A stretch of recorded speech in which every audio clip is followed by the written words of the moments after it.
Hey everyone, welcome back to our channel. In this video, I'm going to show you on how you can transfer Pi coins to your Bitget wallet. So the very first thing that you have to do is just open your Pi wallet. So in here, you just have to click on the wallet section.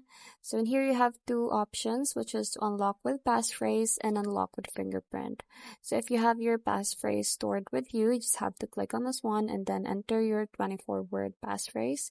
Now, if you click on unlock with fingerprint, you just have to point your fingerprint to your fingerprint scanner and then it will unlock your wallet. So in here, we have here this number and also this one. So this is the available balance is going to be the one that we can transfer.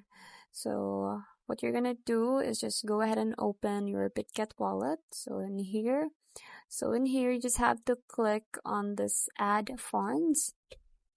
And from here, you will see this option to deposit cryptos. So click on that one. And from the search bar, just search for the Pi. And Pi Network will then appear. So click on that one and you will see here a QR code and also the deposit address. So what we're going to do is just go ahead and copy this one. So click on this icon and go back to the Pi wallet.